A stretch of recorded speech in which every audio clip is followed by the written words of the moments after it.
price you pay to pursue your dreams. Grinding every day to get that dream. Ain't no holding back until you get your shot. One day you're gonna open your eyes and be on top. That's the price you pay to pursue your dreams. Grinding every day to get that dream. Ain't no holding back until you get your shot. One day you're gonna open your eyes and be on top. Been playing this game since I was 10 years of age. I wanted to make my mark ever since my Pop Warner days. When I strapped that helmet, I'm knocking dudes into a blaze. A lockdown corner going all the way through 7th and 8th grade. Entering high school, I'm ready to write another page. Busting my ass and lifting weights. It's a much higher level, but I'm still making plays. No time to party or bask in my glory days. It's college preparatory classes every single day. Living my life with that singular goal. It's the fire inside that makes me whole. Looking in the mirror, my muscles swole. I'm on a mission, and I'm never gonna stop. When the ball's in the air like Sherman, I'm a hawk. And I promise I'll overcome whatever life throws at me.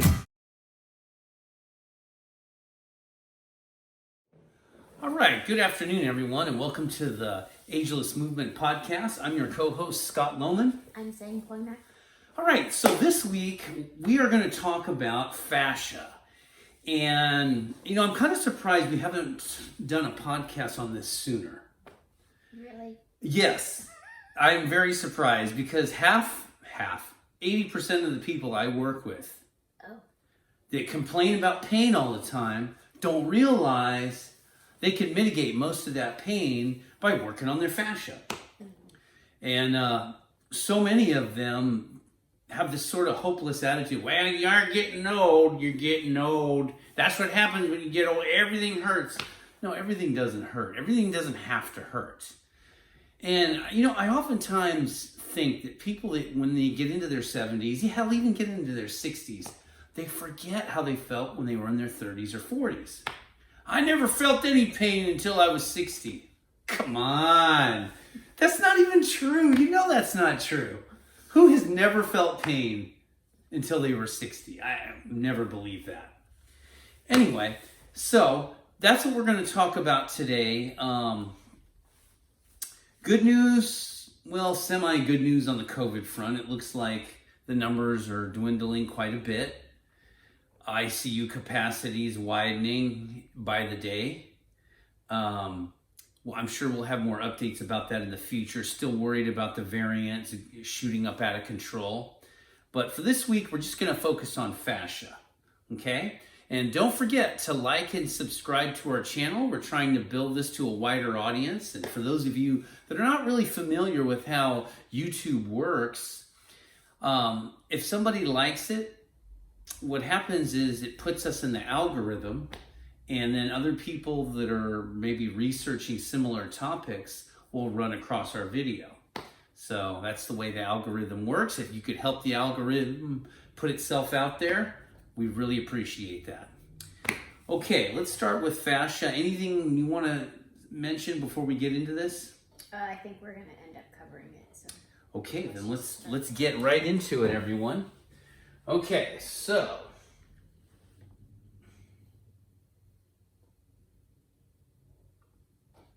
all right, we're just going to give you an article. It's actually, let's start at the beginning here. Okay, so there's a great, I think it's up here actually.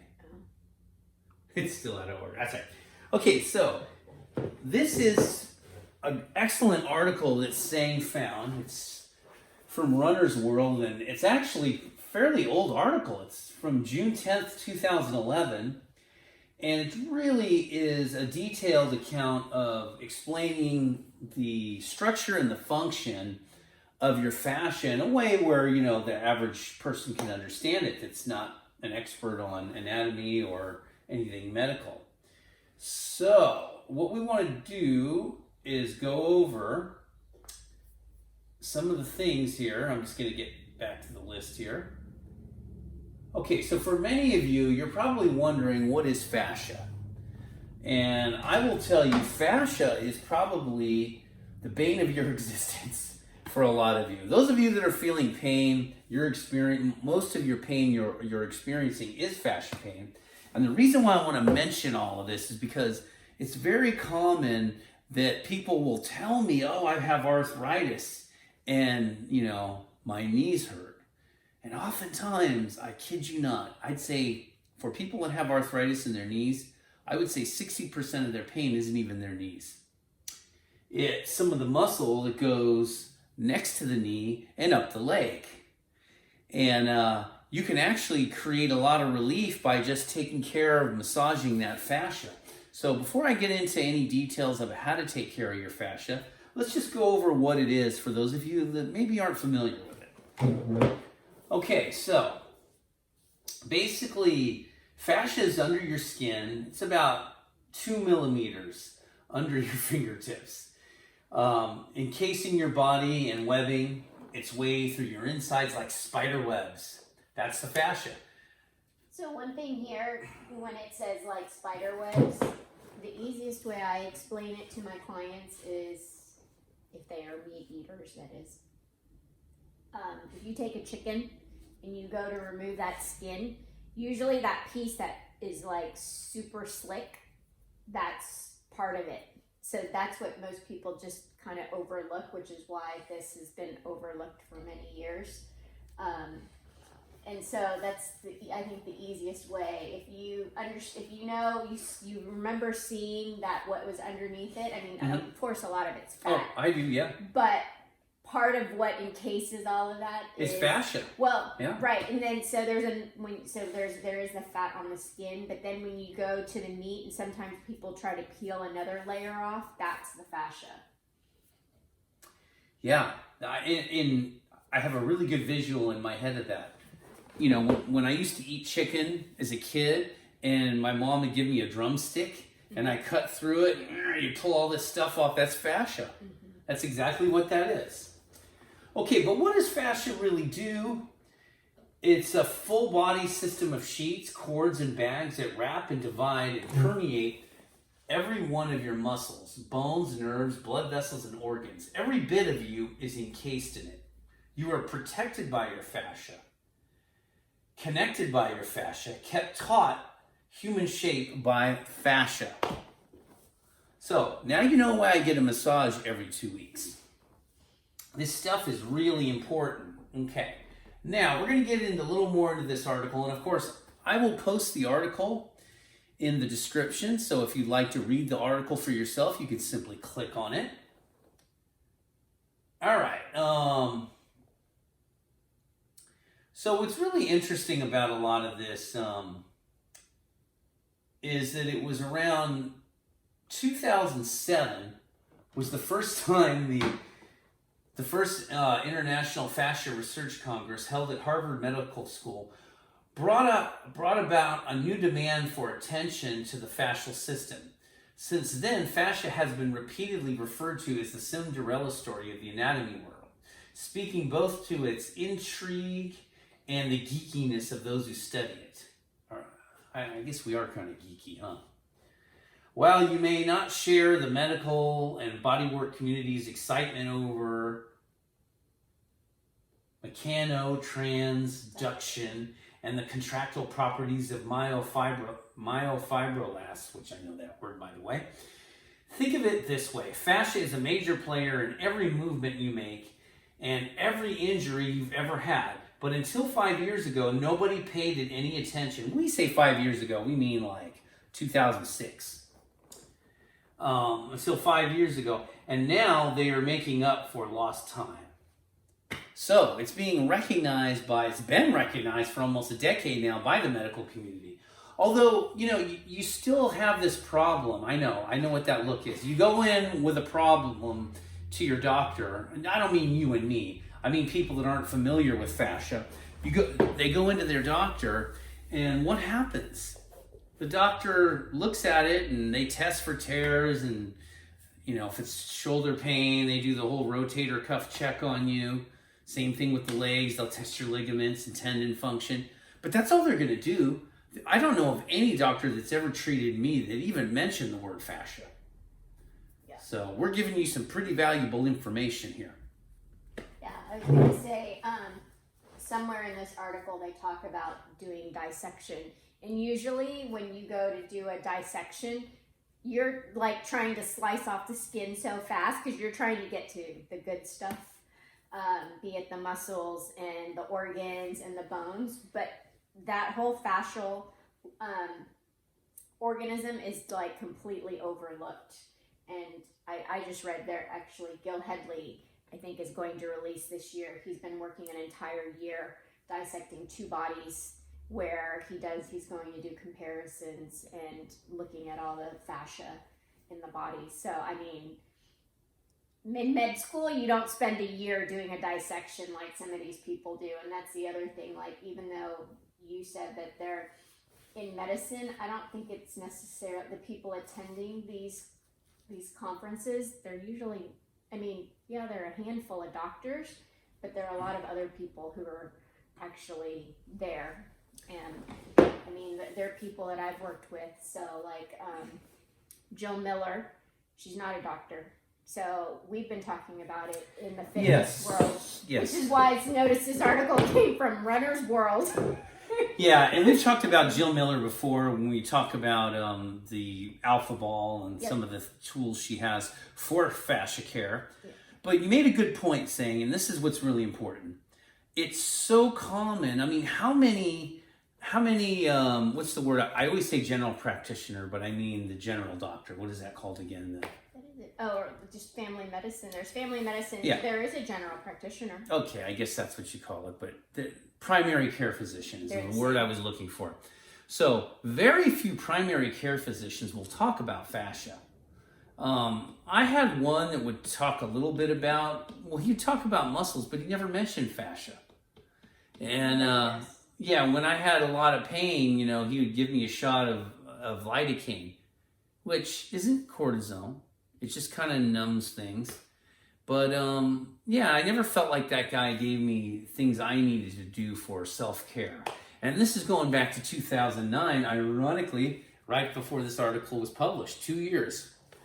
So, but 2 years after the Fascia Research Congress met. Yes, correct. And I wasn't even aware of that in those days. In fact, I was just becoming aware of how important soft tissue work was, because I had had almost a year-long shoulder impingement in 2009.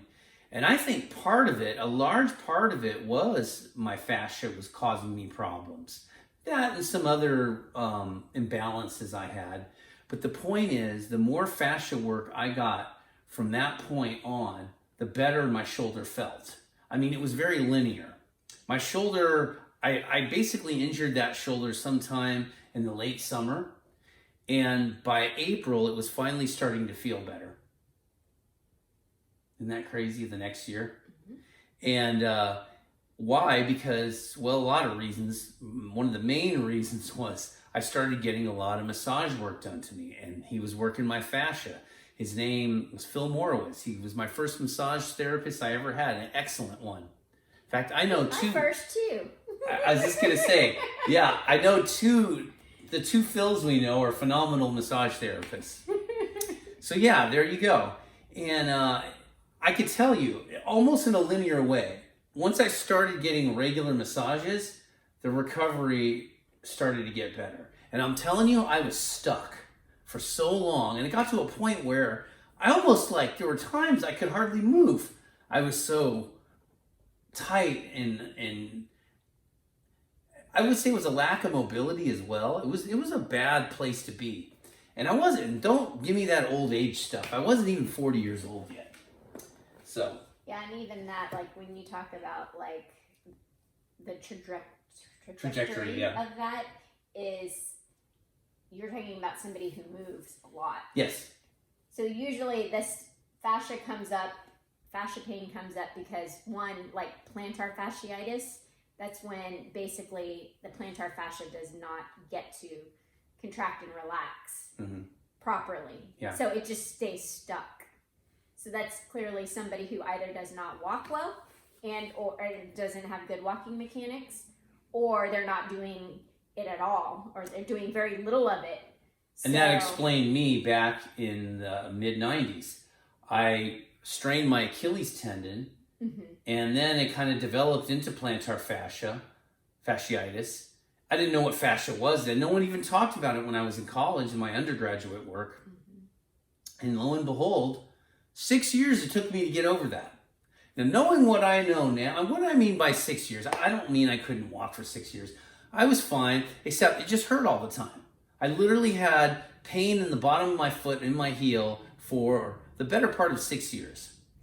And what I used to do is I used to stick an ice cube in my sock at night after I'd ice my knees. Then I'd ice my heel. And I remember how, like half a decade later, I noticed one night, hey, this doesn't hurt anymore. That's how long it took me. Now I'm telling you, based on what I know now, I can get over a strain like that no longer than 6 months, usually in 3 months, because of soft tissue work, taking care of the fascia. We didn't know about this. I don't know how the hell I played 8 years of football, and no one knew what fascia work was in the 80s, in the late 80s. I don't know how Jerry Rice played 16, 17 years of NFL alone, plus 4 years of college and 4 years of high school, not even including Pop Warner. Oh my God. Didn't do any fascia work until probably late in his career. You didn't hang out with Tom Brady. Well, Tom Brady didn't come till much later. That's my point. Tom Brady's a little kid compared to Jerry Rice. But Tom Brady knows how this works. Yes, well, Tom Brady, yeah. Well, and I'll say Jerry Rice was very much the cutting edge of not only training in that era, but also taking care of his body. They just did different things back then. They did a lot of ice baths then. He used to do, the other thing he would do is he would sometimes sleep in a hyperbaric chamber, which is a bit over the top. I mean, one would think if you could just sleep with oxygen on, like a CPAP, it would have the same effect, but it was a different time, people. The 80s was all about big, big, big. Okay, let's move back to the present day of 2021.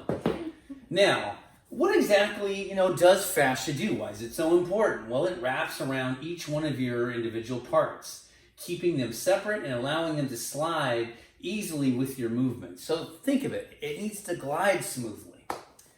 It's strong, it's slippery, and it's wet. Wet. What does that make you think of? Hydration. How many times do we talk about drinking water?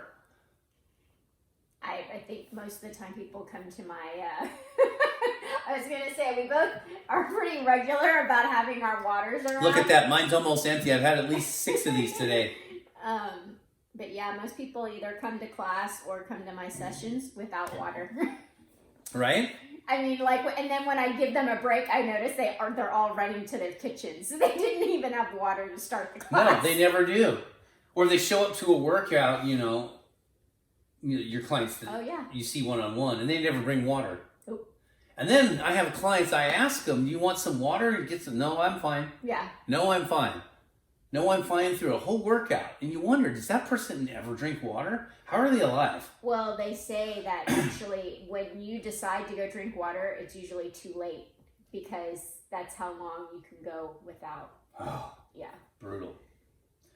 Okay, and then, there's a lot of internal things that happen physiologically from not drinking enough water, but we're not going to cover that today. That's another day. So it does create a sheath around each muscle because it's stiffer, it resists overstretching, and acts like an anatomical emergency brake. That's a great analogy, isn't it? I love car analogies. It connects your organs to your ribs, to your muscles, and all your bones to each other. It structures your insides in a feat of engineering, balancing stressors and counter-stressors to create a mobile, flexible, and resilient body unit. It generally keeps you from being a big bone-filled blob. I've been called that before, by the way. Okay, so any thoughts on that, Say? I think I used this analogy this week. Basically I talk about fascia in a very different way with my students. I always ask them to create one solid line of recruitment, which always gets really interesting, based on their foot position. I can tell that's a hard thing to grasp, but basically the more muscles you can get involved and draw one line of tension, the stronger and more stable you will be. That is true. So this week's discussion was, it's way easier to pick up one massive 100-pound rock than it is to pick up a bag full of like hundreds and thousands of rocks that equal 100 pounds.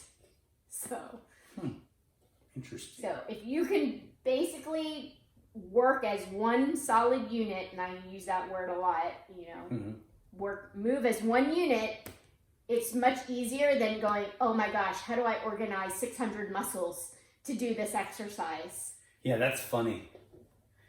So fascia is the missing element in the movement stability equation, says Tom Myers. And this is a person you're getting a lot of educational seminars from. Yeah. He has great stuff. Yeah, his acclaimed book is Anatomy Trains. Myers was among the first medical professionals to challenge the field's ignorance of fascia in the human body. He has long argued for a more holistic treatment with a focus on the fascia as an unappreciated overseer. While every anatomy consists of around lists 600 separate muscles, it is more accurate to say that there is one muscle poured into 600 pockets of the fascial webbing.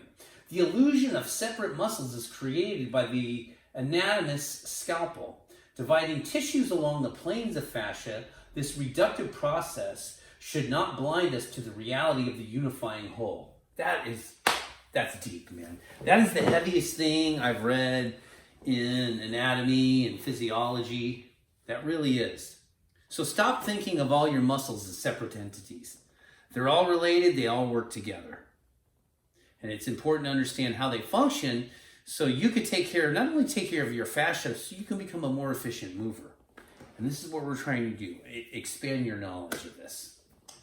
Okay, what does fascia really have to do with your movement and everything? Pretty much your whole function. Think of it like this. If you grab a hold of the collar of your shirt and give it a little tug, your whole shirt responds, right? It gets kind of loose. Your collar pulls into the back of your neck. The tail of your shirt inches up the small of your back.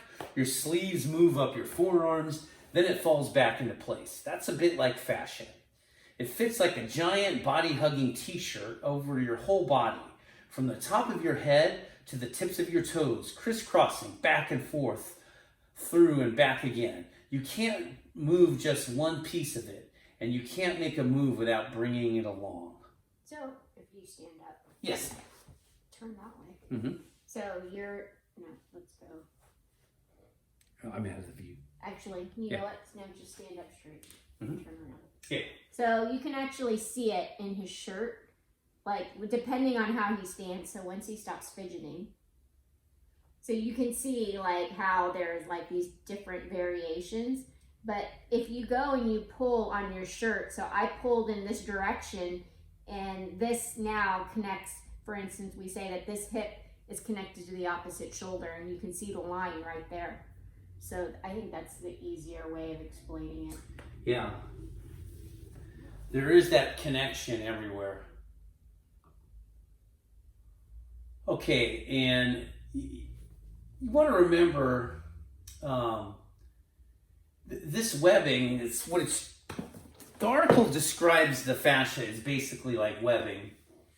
It's so continuous that if your doctor's office were to add a poster of your true human anatomy, including its fascia is all you'd see, thick and white in places like your IT band, which goes down the side of your leg, and plantar fascia, which is the bottom of your foot, less than 1 millimeter, and nearly, oh, there we go, we got a foot with us. Right up there, yeah. That's it right there. And within all that fascia, you have adhesions and areas of rigidity. You likely have lots of them. But this isn't the bad news. Every bit of damage, and I want you all to understand this, every bit of damage you've caused to your fascia is reversible. And every one of the problems it's caused you were avoidable. You take care of your muscles with stretching and foam rolling and massage. You take care of your bones with your diet and restraint. You never knew that you needed to take care of your fascia, but now you do. You may just shake that nagging injury out after all. So that's the thing. That's partly why people have these persistent injuries, is simply because they don't ever take care of their fascia. I like that one. Okay. Okay, move it or lose it. That's my favorite thing to say Yeah, in what'd my you go for that? evening class, and they Yeah. hate it when I say it, but it's true. Yeah. So sticky adhesions form between the fascial surfaces that aren't regularly moved, and over time these adhesions get strong enough to inhibit range of motion. Take a few minutes first thing in the morning to roll around in the bed and really stretch out head to toe, just like a cat does after a nap. But dogs do it too. They go like that, and they do. They roll things out. They realign their vertebrae. It's pretty amazing. And then, but dogs can do some interesting things too. They could completely turn their spine like that and sleep like that. You know, where they wrap around like that. That always trips me out how dogs can do that. Okay, what are some of the things you need to do? And we just talked about this. Lots of water, plenty of water. Stay lubricated. Just like every other tissue in your body, your fascia is made up of water. It works better, moves better, and feels better when it's wet. So drink. Drink water. Don't drink things that are hypertonic that dehydrate you. And if you do, you got to drink 2 glasses of water to offset that. Okay, stretch your muscles. When your muscles are chronically tight, the surrounding fascia tightens along with them. Over time, the fascia becomes rigid, compressing the muscles and the nerves. Now that is a huge one right there. Right. You know, Darlene, one of my clients now, she complains, you know, she was complaining that when she was sleeping, she was getting tingling sensations in the fingers. Now, people instantly think, oh, that must be a nerve. Not necessarily. The nerves are affected by the fascia. It doesn't mean you have an impinged nerve or stenosis or something like that to experience this. And a lot of what people experience, it's the fascia. It's the fascia, stupid. You know, like they say, the economy's stupid. Okay, stretch your fascia. Once your fascia has tightened up, it doesn't want to let go. Because of the fascia can withstand up to 2,000 pounds of pressure per square inch. You're not going to force your way through, so stretch gently.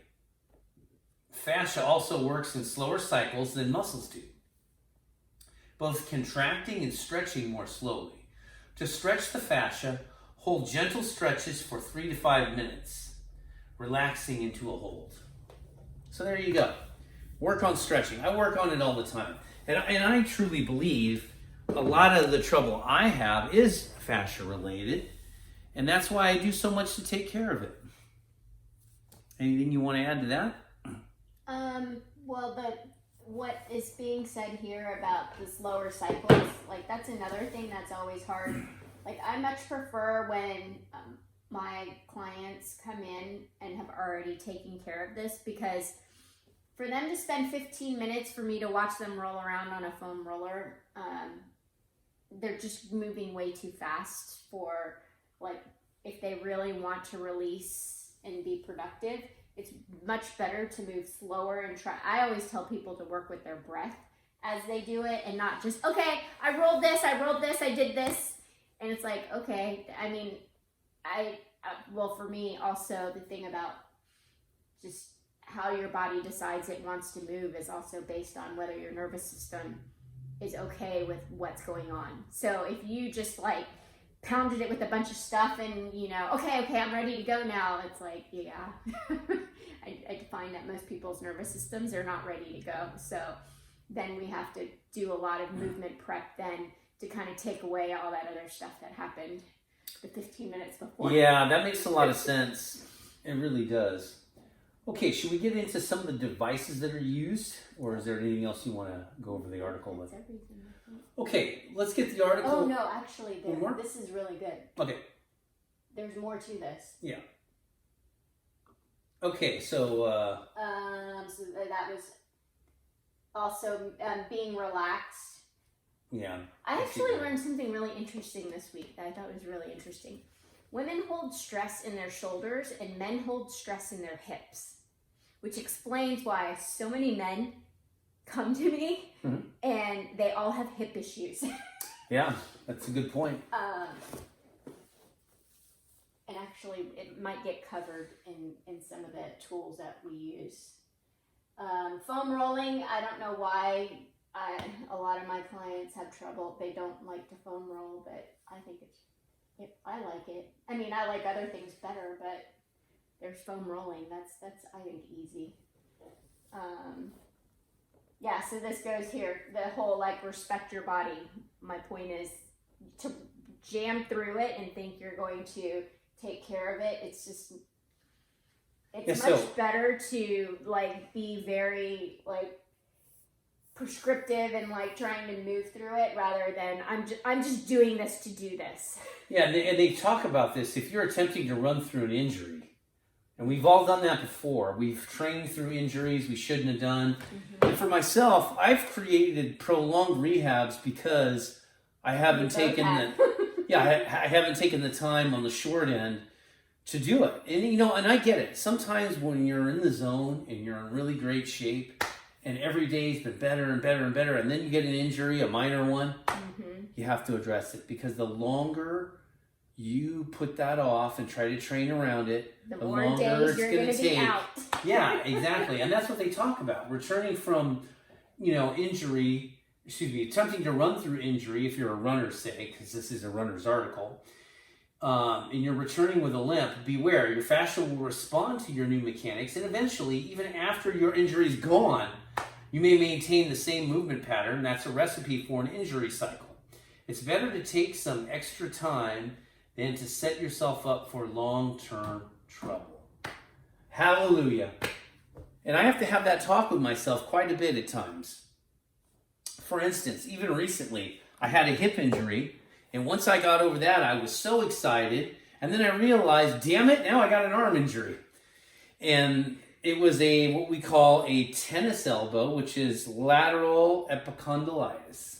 Took me 3.5 months to get over, and it should have took me a month to get over. Well, and that's the other thing that I think a lot of people don't understand.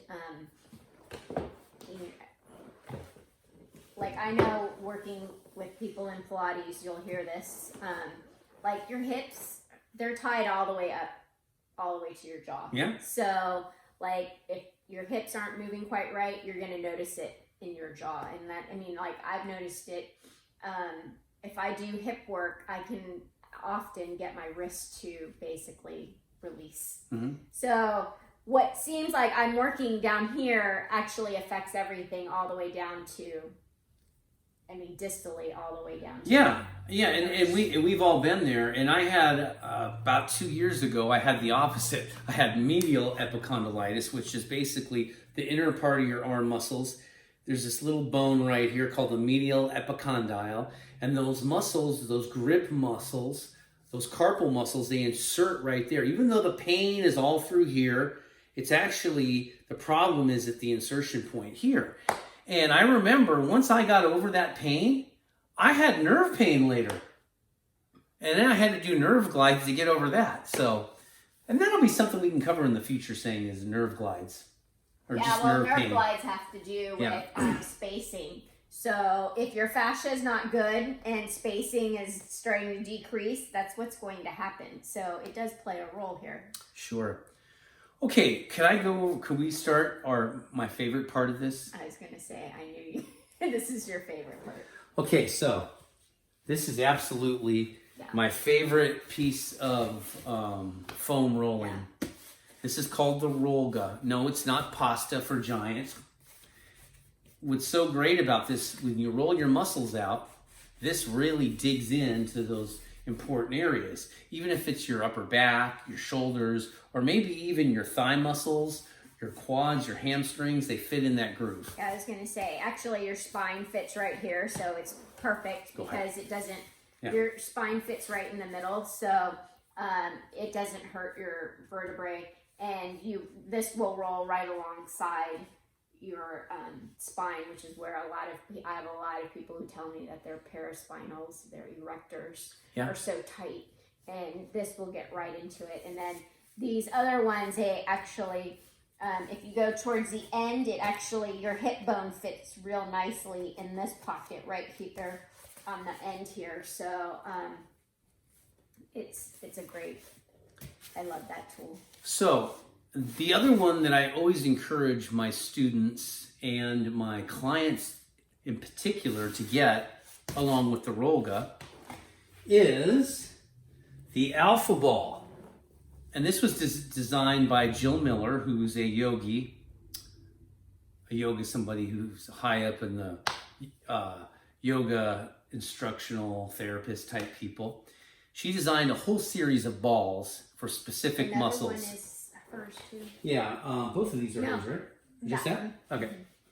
So the other little trick, and she does this with the Alpha Balls, that comes in a net, Tote. and they're both together, a tote, and they come in twos, and you can use that to roll your neck out even, because they both roll together. Get that. I use it for my jaw. Yeah. TMJ. Yeah, if you have TMJ issues, massage is the way to go. It'll really help. Oh. You might have heard that. Yeah, I heard it pop. That was a good release, baby. Now, then there's also some very interesting things like double lacrosse balls. They're called pain peanuts. Pain peanuts. And you can use this for your neck here. You can use this for your quad. You can, because it'll really get in some tight, like why don't you put your arm out? It'll really get in some tight areas I use here. this for my forearm. Yeah, you can use them for forearms. I normally go on the ground Yeah. to do it. Or you could stand on a stand next to a table and go Yeah. like this and just roll along like that as well. Now, a lot of you will have some type of tennis elbow or golfer's elbow, and you're probably wondering, well, what is the difference? Like I said earlier, the inner part of the arm, that is golfer's elbow. That affects your grip and your carpal muscles.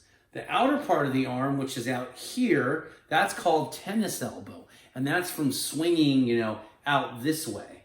And a lot of that is extensor movements that cause that. Okay? So just think inside flexor, outside extensor. Either way, it's the same problem. All of us at times will possibly experience inflammation there and irritation, and it takes time to heal. And the best thing I recommend for that is get a massage. Let a massage therapist just squeeze and rub that thing for an hour. And I'm telling you, I know you'll hate it, you'll be in pain, but you'll feel better later. And it massively accelerates your healing because it takes care of your fascia, which helps your circulation, which helps your muscle function. I feel like I can't even get over injuries nowadays without massage. Yeah, it's the first place I go. Yeah.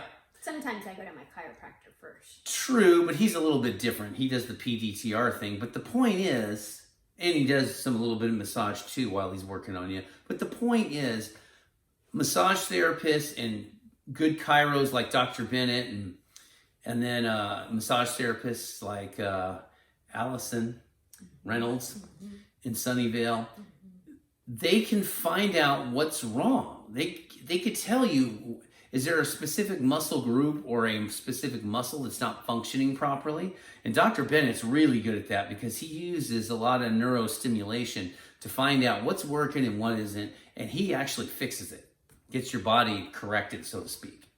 So those are all great resources you can use. We'll show some really interesting stuff here as well. This one, I'm going to let you describe what this is. It looks like the Death Star in Star Wars. I'm well aware of that. So, there's a lot of debate on these vibrating tools and what they do to fascia and how they inform the brain on like what's going on. But oddly, I mean, at first I thought this was kind of like, I don't know if I was very much a purist. You don't treat your fascia that way. But there is enough distraction, especially when you have chronic pain. And this, you do have to be careful because if you do have chronic pain and you don't really know what's going on, this could potentially make it worse. But for certain people, I really take a history of people, then I try to understand where and why they have certain pain. And sometimes I can make it go away with this one because it's enough of a distraction. So basically what it is this is a vibrating ball, and the only reason why I got the ball was because I wanted the vibrating foam roller and Scott did not. So I was like, fine, then I will go get a vibrating ball. Yeah.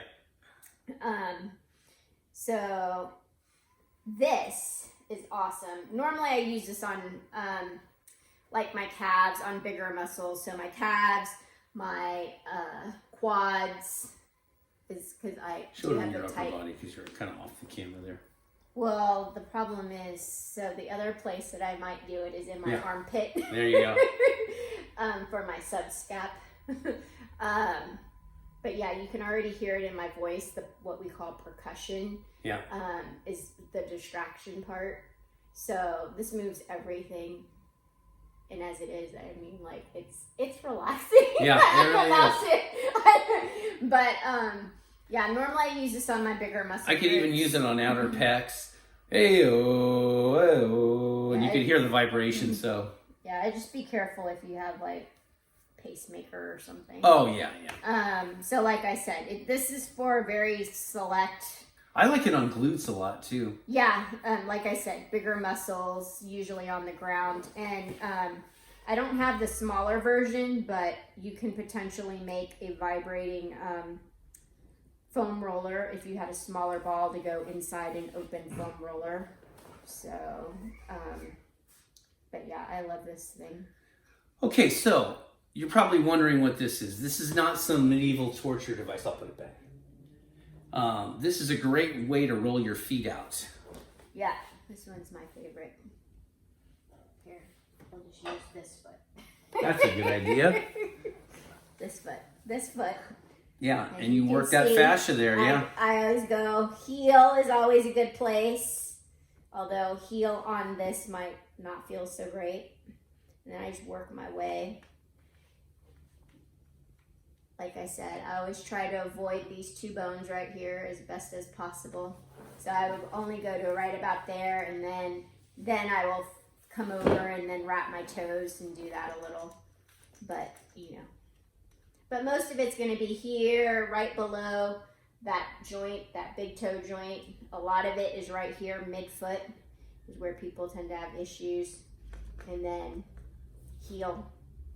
So It's good stuff. I like this. Also, I roll my feet out with a lacrosse ball, which is like, I didn't bring it out here, but it doesn't really matter. It's like one of these instead of the two. And you can even use this for the bottom of your foot as well. It's fascinating stuff. There's also different types of rollers. actually, let's go back to foot real quick. Sure. So Scott likes his, This one? yeah, except I like any one of these. Okay, we're going into the toolbox here. So I have different balls for different, well, Objectives, they're all yeah. for feet, but I like them all for different reasons. So here is the toy store version. Most people, a couple bucks. Oh, that works good for Jaws too. This one then later turned into my favorite because it was nubby and really hard. It's nubby. However, this one, the trigger point ball, which is much more expensive than those two balls put together, I like better because of the nubs are nicer. And Yeah, then it this feels a little is softer. my all-time favorite ball that I don't take out often, but it is my favorite. What do And you use this- that for? This is Everything? foot, and it was designed by a podiatrist. Cool. So, you can open it. I haven't been very good at opening it, but inside of it is an even smaller ball for flexor hallucis. Pretty cool. Except I can't open it. Yeah. And I meant to ask her the time that I've sat on so many conferences with her to ask her what's the easiest way to open this thing. But inside is actually another ball, and I can never open it, which I guess is good because now. That'll be another future podcast. How to open this ball here. But it's awesome. This one's Yeah. the outside's softer, but it is harder in general. So it is nice to roll your foot on because texture-wise, it feels nice on your foot. Okay, and here's another style of roller, and I like these a lot because they're small, they're compact. You can bring these on vacation with you, bring them to the gym with you. Stuff our socks in there. Yeah, in you order can to get it into the suitcase. Yeah, you can put stuff inside, and you could call each other up here. And this is the roller that is best. If you have a small vibrating ball, you can stick it in there, and then this becomes the vibrating tool. And you can carry it with you. It's a great tool. I like to use this a lot for my lat, for my teres and some of the upper back and shoulder area. I'll use this oftentimes for my quads. It feels fantastic. I love this. This is something I would bring to the gym. The Rolga is something I use at work and at home. And if you say, what's a Rolga? It's this guy right here. Okay, so anything else you want to show here? Sam? Yeah, so the last ball was the silver ball. When we were talking about Posture. people they have really tight hips. I tend to, it's actually not this version because I have like 3 or 4 different versions of this ball. This one's a little too dense. You can feel it. It's a little too dense.